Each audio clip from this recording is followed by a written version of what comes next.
Cendrillon vivait avec sa méchante belle-mère. Cendrillon et la pantoufle magique. Il était une fois une jeune fille nommée Cendrillon, connue pour sa gentillesse et son cœur pur. Après la mort de ses parents, elle vivait avec sa méchante belle-mère et ses deux demi-sœurs cruelles, qui la traitaient comme une servante. Bien que Cendrillon fût réduite à servir sa famille, elle gardait son sourire et sa bonté. Cendrillon nettoie la maison, tout en chantant pour elle-même, mais interrompue par les ordres méchants de sa belle-mère. À chaque fois que la famille doit sortir pour des courses, la belle-mère enferme Cendrillon dans la cave pour l'empêcher de sortir ou même de rencontrer des gens. Elle n'avait que ses amis les oiseaux et les souris pour la consoler. Un jour, un messager royal arrive avec une invitation à un bal organisé par le prince. Toutes les jeunes filles doivent y assister. Ce bal sera organisé au palais pour que le prince puisse choisir une épouse. Les sœurs de Cendrillon étaient ravies de l'invitation et se préparaient avec empressement. Elles choisissent leur robe avec enthousiasme, rejetant Cendrillon quand elle demande si elle peut aussi y aller. Cendrillon devait les aider sans espoir d'y aller elle-même. Le jour du bal arriva enfin. Avant leur départ pour le bal royal, la belle-mère décide de verrouiller Cendrillon dans sa chambre pour l'empêcher de se rendre au palais. Triste mais résignée, Cendrillon pleure dans sa chambre, se lamentant de son sort. Ses amis les souris et les oiseaux viennent lui tenir compagnie et l'aident à sortir de la chambre. Alors qu'elle pleurait sur son sort dans le jardin, sa marraine la fée apparut soudainement devant elle, promettant de l'aider à aller au bal. Brandissant une baguette magique, elle dit avec un large sourire « Ma chère Cendrillon, tu iras au bal. » Puis soudain, la fée transforma une citrouille en magnifique carrosse, des souris en chevaux et ses vieux haillons en une ravissante robe de bal avec de délicates pantoufles de verre. Ces pantoufles étaient des pantoufles magiques.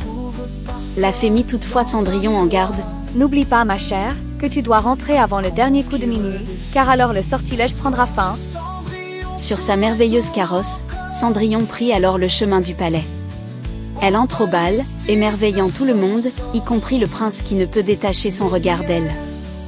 Le prince fut immédiatement charmé par Cendrillon et dansa toute la nuit avec elle au point que Cendrillon oublia presque le temps qui passe.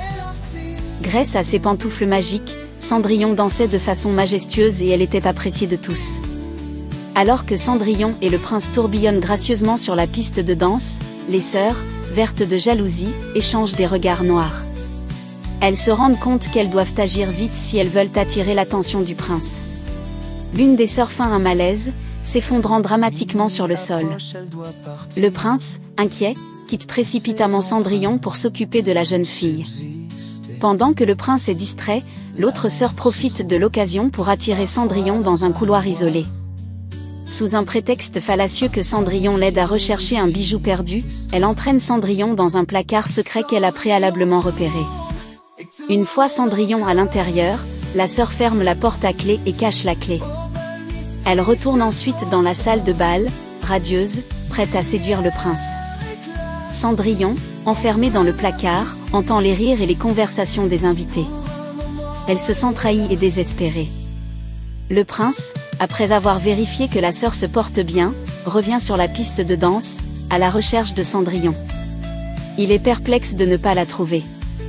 Sentant la détresse de Cendrillon, sa marraine, la fée, intervient. D'un coup de baguette magique, elle ouvrit la porte du placard. Lorsque Cendrillon est finalement libérée, il est presque minuit. La grande horloge du palais commença à sonner, Cendrillon eut juste le temps de faire un clin d'œil au prince, avant de se précipiter hors du palais, laissant derrière elle une pantoufle de verre. Le prince trouve la pantoufle et décide qu'il épousera celle qui la chaussera parfaitement.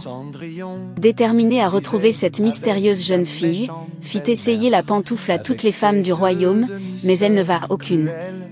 Finalement, il arriva chez Cendrillon.